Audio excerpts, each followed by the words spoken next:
मखाने की खेती कैसे की जाती है, कैसे उसे फैक्ट्री में तैयार किया जाता है और मार्केट में मखाना इतना महंगा क्यों बिकता है। मखाना असल में एक जलीय पौधे के बीज होते हैं जिसे फॉक्स नट्स या लोटस सीड्स कहा जाता है, जो ज्यादातर बिहार, असम और बंगाल के कुछ हिस्सों में उगाया जाता है। मखाने की खेती के लिए एक ऐसे तालाब को चुना जाता है जिसमें पूरे साल पानी भरा रहे। अगर ये गर्मी की वजह से सूखने भी लगे तो भी इसमें पानी भरा जा सके। सही तालाब मिलने के बाद किसान दिसंबर-जनवरी महीने के बीच इसमें मखाने के बीज डाल देते हैं, क्योंकि ये महीना मखाने की खेती के लिए एकदम सही समय होता है। बीज डालने के करीब 2 महीने बाद यानी मार्च-अप्रैल तक इस तालाब में तने के ऊपर छोटे छोटे पत्ते निकलने लगते हैं। मई महीने के आखिरी तक ये पत्ते काफी बड़े हो जाते और इसमें फूल भी निकल आते हैं। ये फूल कमल के फूल की तरह बेहद ही खूबसूरत होते हैं, जिनका रंग हल्का पर्पल होता है। आपको बता दें, इन्हीं फूलों के नीचे मखाने का फल होता है, जो दिखने में कांटेदार फल की तरह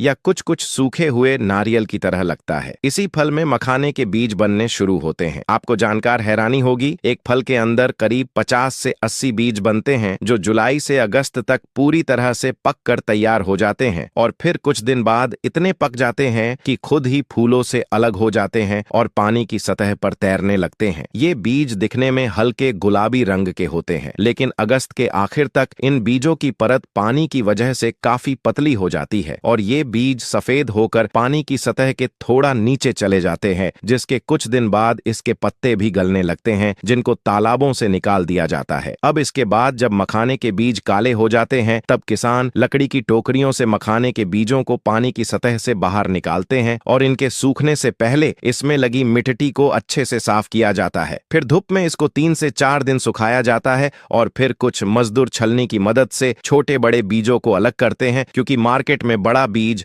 महंगा और छोटा बीज सस्ता बिकता है। अब इसके बाद इन बीजों से मखाने को बाहर निकालने के लिए मिट्टी के बर्तनों में बिना रेत के अच्छे से भूंजा जाता है। जब ये थोड़ा नरम हो जाता है तो इन्हें बर्तन से बाहर निकालकर धूप में 1 से 2 दिन तक सुखाया जाता है। इसके बाद फिर धीमी धीमी आंच में इन बीज को कढ़ाई में भूंजा जाता है। अब जब ये बीज छिटकने लगते हैं, तब इन्हें कढ़ाई से निकालकर लकड़ी के बने इन मुखदरों से इनकी खूब कुटाई की जाती है, जिसके बाद इसमें से मखाना निकल कर आता है। इस प्रोसेस के बाद भी मखाने में कुछ कुछ बीज की काली परत चिपकी रह जाती है, जिसे साफ करने के लिए इसको एक मशीन में डालकर थोड़ी देर मशीन को चला दिया जाता है, जिसके बाद इसमें से दूध की तरह सफेद मखाना बाहर निकल कर आता है। इस प्रोसेस के बाद इन मखानों को मार्केट में महंगे दामों में बढ़िया पैकिंग करके सेल किया जाता है। अब जान लेते हैं आखिर मार्केट में मखाना इतना महंगा क्यों मिलता है। दरअसल तालाब से बीज निकालने से लेकर फैक्ट्री में मखाना बनने के प्रोसेस तक हर स्टेप में कड़ी मेहनत लगती है।